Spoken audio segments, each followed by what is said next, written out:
Film निर्देशक और लेखक नितेश तिवारी अपने काम की बदौलत बॉलीवुड में अलग पहचान कायम कर चुके हैं।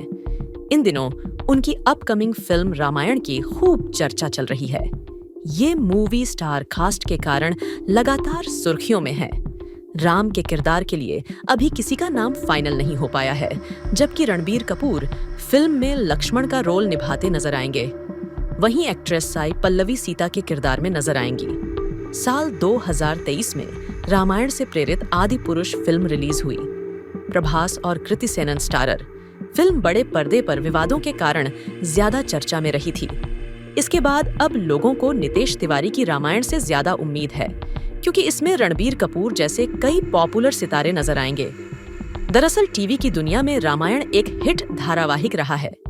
कई बार इसके अलग अलग वर्जन सामने आए, लेकिन रामानंद की रामायण की बात ही कुछ और है।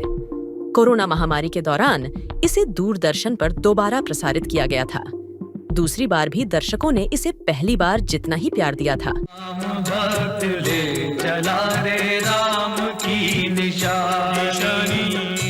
यूं तो रामायण को लेकर कई फिल्में और धारावाहिक बने, लेकिन रामानंद की रामायण और इसके पात्रों को लेकर लोगों में जो दीवानगी और जुनून था, वो आज तक किसी भी सीरियल फिल्म या वेब सीरीज को लेकर देखने को नहीं मिला। राम राम लिखन लगे हनुमान जी।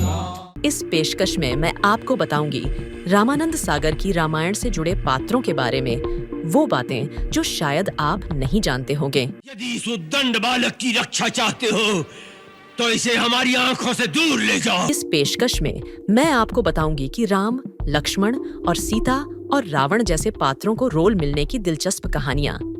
साथ ही बताऊंगी अब किस हाल में हैं रामायण सीरियल के ये लोकप्रिय कलाकार। इसके साथ ही बात होगी कि कैसे रामायण में काम करने के चलते इसके तमाम एक्टर्स का करियर बर्बाद हो गया। इसके अलावा जानेंगे कि अरुण गोविल को राम के रोल के लिए पहले क्यों रिजेक्ट किया गया, फिर एक हल्की मुस्कान ने कैसे उन्हें इस रोल के लिए सिलेक्ट करा दिया, और अंत में सुनाऊंगी रामायण सीरियल के दौरान के ऐसे ऐसे किस्से जो सुनकर आप हैरान रह जाएंगे। तो चलिए शुरू करते हैं। मंगल भवन अमंगल हारी। रामायण में राम का किरदार निभाने वाले अभिनेता अरुण गोविल का बचपन उत्तर प्रदेश के मेरठ में गुजरा। मेरठ यूनिवर्सिटी से ही इन्होंने पढ़ाई की और 17 साल की उम्र में बिजनेस के सिलसिले में मुंबई आए थे। मुंबई आने के कुछ दिनों बाद इन्होंने अभिनय की दुनिया में किस्मत आजमाने की सोची। शुरुआती दौर में इन्हें कई फिल्मों में साइड हीरो का किरदार मिला। फिर राजश्री प्रोडक्शन हाउस ने इन्हें फिल्म सावन को आने दो में लीड हीरो के तौर पर ब्रेक दिया। चांद जैसे मुखड़े पे बिंदिया सितारा। ये फिल्म बेहद कामयाब रही और इसके बाद से अरुण गोविल का फिल्मी सफर शुरू हो गया। लेकिन लोकप्रियता इन्हें धारावाहिक विक्रम और बेताल में महाराज विक्रमादित्य के किरदार से मिली।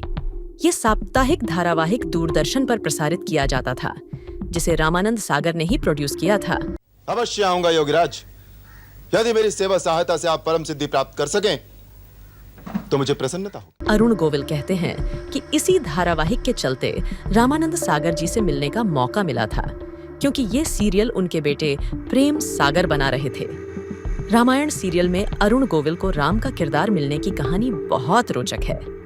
आपको जानकर हैरानी होगी कि पहले रामानंद सागर ने अरुण को लक्ष्मण या भरत के किरदार के लिए चुना था, लेकिन फिर कुछ ऐसा हुआ कि एक मुस्कुराहट ने अरुण गोविल को राम का रोल दिला दिया। दरअसल राम के किरदार के लिए कई लोगों के ऑडिशन हुए थे, लेकिन आखिर में अरुण को ही क्यों चुना गया, अब इसकी कहानी जान लीजिए। जो उचित और अनुचित का भली भांति विचार किए बिना किसी काम को जल्दी में करते हैं, वो पीछे पछताते। रामायण में राम के किरदार के रूप में अरुण गोविल की मंद मुस्कान का हर कोई कायल था। यही वो मुस्कुराहट है जो राम को राम बनाती है। कम से कम रामानंद सागर को तो यही लगता था। बात तब की है जब रामायण के लिए कास्टिंग की शुरुआत हुई। अरुण गोविल ने कई मौकों पर बताया था कि कास्टिंग के पहले राउंड में वो रिजेक्ट कर दिए गए थे। लुक, मेकअप सब सही लग रहा था, लेकिन फिर भी वो भगवान राम के किरदार के लिए फिट नहीं लग रहे थे। अगली बार जब गोविल कास्टिंग के लिए पहुंचे तो उन्होंने एक छोटा सा बदलाव करते हुए अपने चेहरे पर एक मंद मुस्कुराहट दिखाई। इसी मुस्कुराहट ने काम कर दिया और वो राम के रोल के लिए फाइनल हो गए। मुनिवर सुतीक्ष्ण, मैं दशरथ पुत्र राम आपको प्रणाम करता हूँ। ये तो हुई राम के किरदार की कहानी। अब बात लक्ष्मण के किरदार की। दरअसल रामायण में भरत का किरदार निभाने वाले संजय जोग पहले लक्ष्मण का किरदार करने वाले थे, लेकिन लक्ष्मण का रोल लंबा था और संजय जोग के पास डेट्स नहीं थी, इसलिए उन्होंने लक्ष्मण का रोल करने से इनकार कर दिया।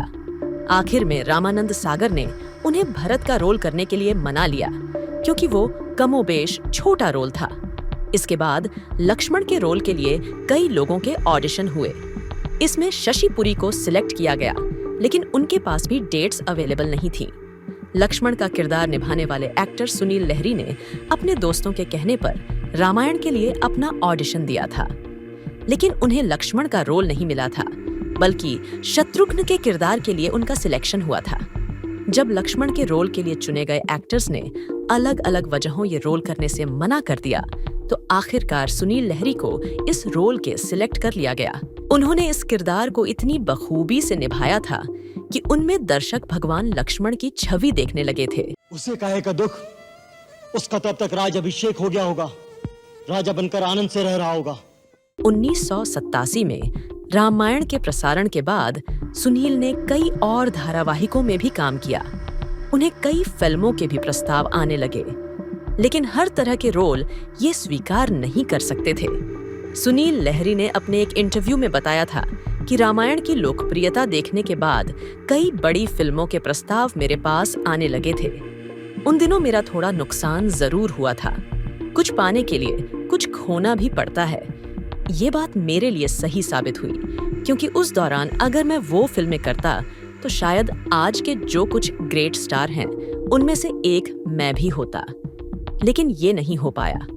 उस समय मैं ये फिल्म छूट जाने के बारे में सोचकर जरूर थोड़ा दुखी था, लेकिन इस धारावाहिक को करने के बाद मुझे आज ये अनुभव हुआ है कि इसने मुझे अमर कर दिया है। इस धारावाहिक से जुड़े सभी कलाकार हमेशा के लिए अमर हो गए हैं। रामायण करने के बाद इसके ज्यादातर कलाकारों पर जिम्मेदारी बन गई थी कि वो आगे कोई भी रोल करें तो रामायण में अपने रोल की गरिमा का ध्यान जरूर रखें। सुनील लहरी के साथ भी ऐसा ही था। राज्य पाकर उससे राज का मत संभाला नहीं किया। किसी ने बुद्धि दी होगी कि मूर्ख।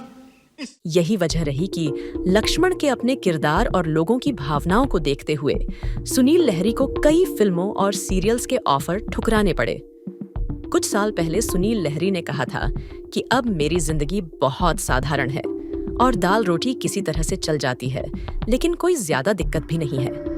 वो फिलहाल फिल्मों और सीरियल्स में लेखन के साथ ही कुछ वेब सीरीज में अभिनय भी करते हैं। हे गजगामिनी, कहाँ तो तुम सौमनी बनने के सपने देख रही थी। मैं तो अपने बड़े भैया श्री रामचंद्र जी का दास हूँ।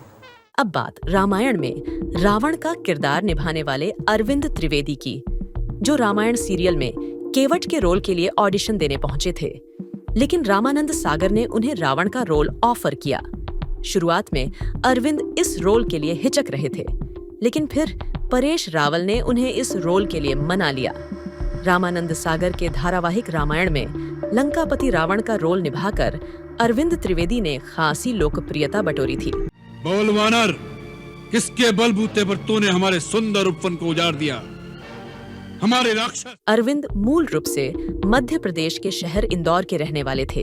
उन्होंने 250 से भी ज्यादा गुजराती फिल्मों में काम किया था। अरविंद को रामायण में रावण का रोल कैसे मिला, अब इसकी बात कर लेते हैं। दरअसल ये अपने एक्टिंग करियर के शुरुआत में गुजरात में थिएटर से जुड़े थे।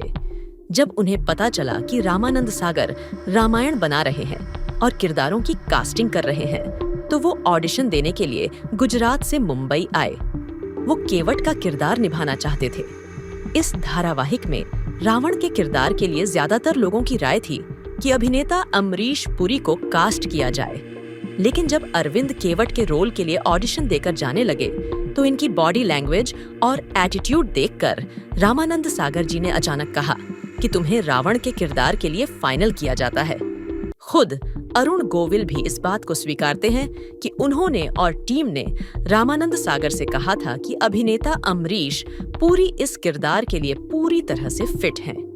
अरविंद त्रिवेदी का किरदार इतना दमदार था कि जब उनकी आवाज टीवी पर दशानन लंकेश के रूप में गूंजती थी तो लगता था कि वास्तविक रावण ही छोटे पर्दे पर उतर आया है। रावण के रूप में दिखने वाला उनका चौड़ा माथा और चेहरे पर गुस्से के भाव ऐसे होते थे जैसे मानो यही असली रावण है। वो एक तुच्छ मानव की शक्ति से रावण को डराने आया है। रावण जिसे ब्रह्मा और अरविंद कहते थे कि उनके लिए रावण बनना आसान नहीं था और शूटिंग के लिए तैयार होने में उन्हें 5 घंटे लगते थे। उनका मुकुट ही केवल 10 किलो का हुआ करता था और उस पर उन्हें दूसरे कई आभूषण और भारी भरकम वस्त्र भी पहनने होते थे। रामायण की शूटिंग गुजरात महाराष्ट्र बॉर्डर के पास उमरगाम में हुआ करती थी। अरविंद हमेशा बंबई से ट्रेन पकड़कर उमरगाम जाया करते थे। ट्रेन में सीट भी नहीं मिलती थी, इसीलिए खड़े होकर जाना पड़ता था। लेकिन जब रामायण का प्रसारण टीवी पर होने लगा तो लोग इन्हें पहचानने लगे और देखते ही बैठने के लिए सीट दे दिया करते थे और पूछा करते थे कि अब धारावाहिक में आगे क्या होने वाला है। अरविंद मुस्कुराकर जवाब देते कि रामायण सीरियल देखते रहिए, तभी पता चलेगा। अखंड यश प्राप्त किया है। आज उस यश को धूल में मिलाकर 2 वनवासी भिखारियों के चरणों में जाकर बैठ जाओ। रामायण में रावण का बेहद दमदार रोल निभाने वाले अरविंद त्रिवेदी असल जिंदगी में राम और शिव के परम भक्त थे। इसलिए जब भी शूटिंग पर जाया करते तो पूरा दिन उपवास रखते थे, क्योंकि इन्हें इस बात का दुख होता था कि स्क्रिप्ट के हिसाब से श्री राम को उल्टे सीधे शब्द बोलने पड़ते थे। अरविंद असल जिंदगी में भी अरुण गोविल को प्रभु ही पुकारते थे। इस सीरियल के बाद ये लोगों के लिए अरविंद त्रिवेदी नहीं, लंकापति रावण हो गए थे। हमारी मति को भ्रम में डाल दिया है, या लक्ष्मण के बाणों से पीड़ित होकर तुम युद्ध से भाग आए हो। रामायण में रावण का किरदार निभाने के बाद अरविंद त्रिवेदी ने राजनीति में भी कदम रखा। 1991 में ये गुजरात की साबरकांठा लोकसभा सीट से सांसद चुने गए। 2002 में उन्हें भारतीय फिल्म प्रमाणन बोर्ड यानी CBFC का अध्यक्ष नियुक्त किया गया था। कोरोना महामारी के दौरान रामायण का जब दोबारा प्रसारण हुआ तो अरविंद त्रिवेदी भी इसे नियमित देखते थे, जिसका वीडियो खूब वायरल हुआ था। अपने जीवन के अंतिम सालों में अरविंद त्रिवेदी पूजा पाठ और दान पुण्य में रमे रहते थे। 6 अक्टूबर 2021 को 62 साल की उम्र में इनका निधन हो गया था। वानरों को अपनी पूंछ से बड़ी ममता होती है, वही उनका आभूषण है, अतः इसकी पूंछ जला दी। रामायण में एक्टिंग करने के बाद अगर किसी की जिंदगी अगर सबसे ज्यादा बदल गई तो वो राम का किरदार निभाने वाले अरुण गोविल थे। लोग सार्वजनिक जगहों पर अरुण को देखते तो उनके पांव छूने लगते और आशीर्वाद मांगते। लोग उनको उनके किरदार से अलग नहीं देख पाते थे। सिंधु बोले मुस्काई सोई करू जेहि तब। अपनी पुरानी यादों को याद करते हुए अरुण ने एक इंटरव्यू में एक दिलचस्प किस्सा बताया था। एक बार वो सेट पर टी-शर्ट पहनकर बैठे थे, तभी एक महिला वहां आई और लोगों से पूछने लगी कि श्री राम कहाँ हैं। वो कह रही थी कि मुझे उनसे मिलना है। उसके गोद में एक बच्चा था। लोगों ने अरुण गोविल के पास भेज दिया। पहले तो वो अरुण को पहचान नहीं पाई, फिर उसने अरुण को कुछ देर गौर से देखा और रोते हुए अपना बच्चा इनके कदमों में रख दिया। अरुण घबरा गए। उन्होंने कहा कि आप ये क्या कर रही हैं? उसने रोते हुए कहा कि मेरा बेटा बीमार है, ये मर जाएगा, आप इसे बचा लीजिए। अरुण ने हाथ जोड़कर समझाया कि ये मेरे हाथ में नहीं है, मैं कुछ नहीं कर सकता, आप इसे अस्पताल ले जाइए। अरुण ने उस महिला को कुछ पैसे दिए और भगवान से उनके बेटे को ठीक करने की प्रार्थना की और फिर समझाया और अस्पताल जाने को कहा। वो महिला उस वक्त वहां से चली गई, लेकिन 3 दिन बाद वो फिर आई। इस बार भी उसका बेटा उसके साथ था। वो अब स्वस्थ हो गया था। उस महिला को देख अरुण को विश्वास हो गया कि अगर हम परमात्मा पर विश्वास रखें और प्रार्थना करें तो वो जरूर सुनता है। राम काम करने वालों में राम की शक्ति समाई। खैर, जैसा कि आप सभी जानते हैं कि अलग अलग भूमिकाओं और पदों पर रहने के बाद अरुण अब मेरठ सीट से बीजेपी के सांसद हैं। मेरे लिए क्या है लक्ष्मण, ये कहने को शब्द नहीं है मेरे पास। वनवास में यदि तू रामायण में सीता का किरदार निभाने वाली दीपिका चिखलिया अब शादी के बाद दीपिका टोपीवाला के नाम से जानी जाती है। दीपिका की शादी बिजनेसमैन हेमंत टोपीवाला से हुई है, लेकिन आज भी वो सीता के रूप में ही याद की जाती हैं। वैसे तो दीपिका ने कई शोज में काम किया, लेकिन सीता बनकर उन्होंने जो जगह सबके दिलों में बनाई वो आज भी उसी तरह कायम है। दीपिका कहती है कि मेरे अंदर आज भी सीता ही है और मैं कभी इस किरदार से बाहर ही नहीं निकल पाई। माता, मेरी माता ने भी विवाह के समय यही शिक्षा दी थी। मेरी पूज्य सास। इसकी सबसे बड़ी वजह है लोग, जिन्होंने मुझे इस किरदार से कभी बाहर नहीं आने दिया। सिर्फ मैं ही नहीं, वो सभी कलाकार भी जो रामायण से जुड़े हैं, वो कभी अपने किरदार से बाहर नहीं आ सके, जबकि इस धारावाहिक को 3 दशक से ज्यादा का वक्त बीत गया है। दीपिका कहती हैं कि लोग अभी भी इस बात को समझते ही नहीं कि उनका अपना भी कोई परिवार है। वो कहती हैं कि मुझे खुद भी यकीन नहीं हो रहा कि लोग इतने सालों बाद भी हमें वही प्यार देंगे जो पहले दिया करते थे। मैंने तो सोचा था आज नेटफ्लिक्स का जमाना है और कोई भी सीता का किरदार नहीं पसंद करेगा, लेकिन लोगों ने हमें उम्मीद से ज्यादा प्रेम दिया है। दीपिका ने 15 साल की उम्र में पहली फिल्म में काम किया था। उन्होंने कई फिल्मों में काम किया, लेकिन उनकी पहचान आज भी सीता की ही है। आप गुरुजनों से मेरा केवल इतना ही निवेदन है, जिसका पति तपस्वी वेश में रहेगा। वो कहती हैं कि लोग जब उनसे मिलने आते हैं तो उनसे आशीर्वाद लेते हैं और उनसे राम और लक्ष्मण के बारे में पूछते हैं। दीपिका कहती हैं कि लोगों को आज भी लगता है कि अरुण मेरे पति है और मेरे देवर का नाम लक्ष्मण है। वो मानते हैं कि मेरे 2 पुत्र हैं, लव और कुश। वो ये नहीं समझ पाते कि अरुण का अपना परिवार है और मेरा अपना परिवार है। रामायण धारावाहिक के बाद दीपिका की लाइफ बदल गई थी। इसके बाद उन्हें बॉलीवुड फिल्मों के भी ऑफर आने लगे थे। यही नहीं, दीपिका ने साल 1991 में बीजेपी के टिकट से वडोदरा सीट से चुनाव लड़ा और वो जीती भी थी। दीपिका कहती है कि मैं गुजरात में एक फिल्म की शूटिंग कर रही थी, तभी मेरी मुलाकात अरविंद त्रिवेदी से हुई, जिन्होंने धारावाहिक में रावण का किरदार निभाया था। उन्होंने मुझसे कहा कि आपको आडवाणी जी ढूंढ रहे हैं, उन्हें आपका नंबर चाहिए। मुझे लगा शायद ऐसे ही मिलना चाहते हैं। आडवाणी जी से मेरी मुलाकात हुई और उन्होंने मुझसे कहा कि आपकी आवाज बहुत अच्छी है, मैं चाहता हूं कि आप भारतीय जनता पार्टी की मेंबर बने। इसके बाद मैं राजनीति से जुड़ गई, लेकिन इसके बाद मेरी शादी हुई और बेटी भी हुई, जिसके बाद मैं कुछ खास कर नहीं पाई। यादों का झूला झूले। अब बात करते हैं रामायण के एक लोकप्रिय कलाकार रहे मेघनाथ यानी विजय अरोड़ा की। साल 1986 में विक्रम बेताल सीरीज में विजय अलग अलग किरदारों में दिखे। इसके बाद 1987 में रामानंद सागर के रामायण में इन्हें अपनी प्रतिभा दिखाने का भरपूर मौका मिला। इंद्रजीत मेघनाथ के रोल को उन्होंने इतने संजीदा और बेहतरीन ढंग से निभाया कि वो घर घर मशहूर हो गए। आज भी रामायण के सबसे दमदार निभाए किरदारों में मेघनाथ की गिनती होती है। लोग इन्हें किसी हीरो नहीं बल्कि रावण पुत्र मेघनाथ के रूप में पहचानने लगे। क्षमा करे महाराज।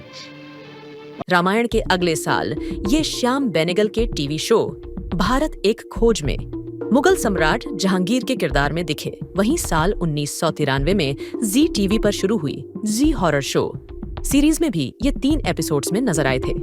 दरअसल विजय का छोटे पर्दे यानी टीवी की तरफ रुख करना मजबूरी थी, इसीलिए वो जो भी रोल मिलते उसे कर लेते थे, लेकिन उनके मन में तो फिल्में ही बसती थीं।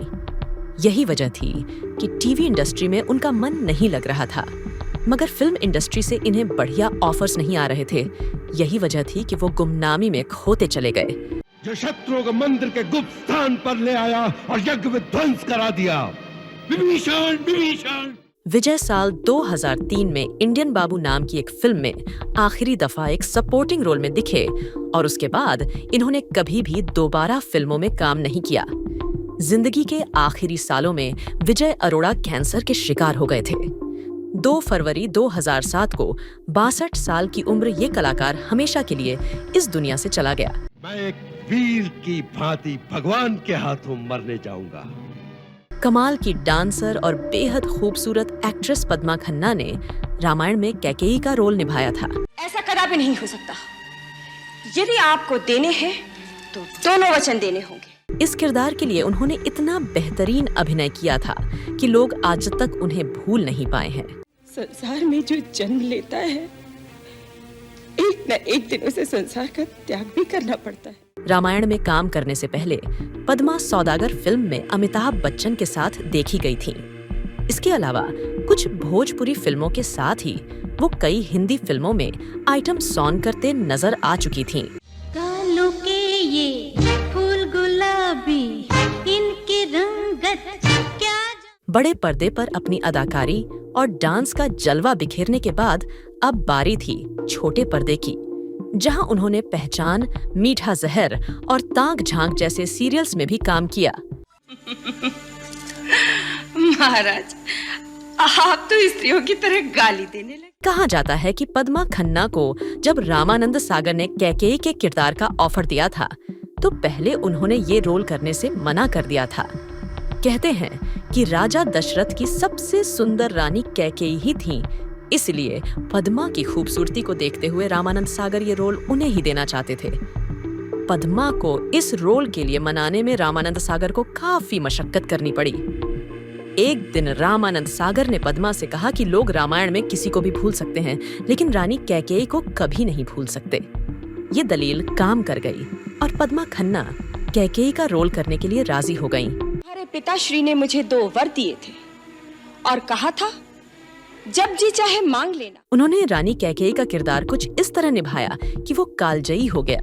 रामायण में रामानंद सागर पद्मा खन्ना की एक्टिंग से काफी प्रभावित थे। कोप भवन सीन में तो ऐसा हुआ था कि शूट के बाद भी पद्मा खन्ना और रामानंद सागर रोते रहे। ये बात खुद एक्ट्रेस ने एक इंटरव्यू में बताई थी। पद्मा खन्ना ने 1986 में डायरेक्टर जगदीश सिडाना से शादी कर ली। दोनों की पहली मुलाकात फिल्म सौदागर के सेट पर हुई थी। शादी के बाद वह पति के साथ अमेरिका के न्यू जर्सी में जाकर बस गईं। शादी के बाद पद्मा खन्ना ने फिल्मों से दूरी बना ली। कुछ साल बाद पति की मौत हो गई और सारी जिम्मेदारी पद्मा के कंधों पर आ गई। इसलिए बेटे के साथ मिलकर वो डांस एकेडमी इंडियानिका चलाती हैं। इससे जो कमाई होती है उससे उनका गुजारा होता है।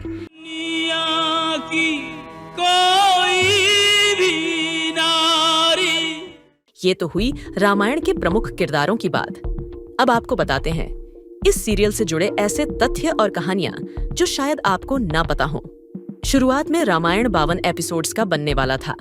बाद में इसकी लोकप्रियता देखते हुए इनकी संख्या 78 कर दी गई। रामायण के एक एपिसोड को बनाने का खर्च लगभग 9 लाख रुपए आता था। वहीं दूरदर्शन को प्रति एपिसोड 40 लाख की कमाई हुई थी।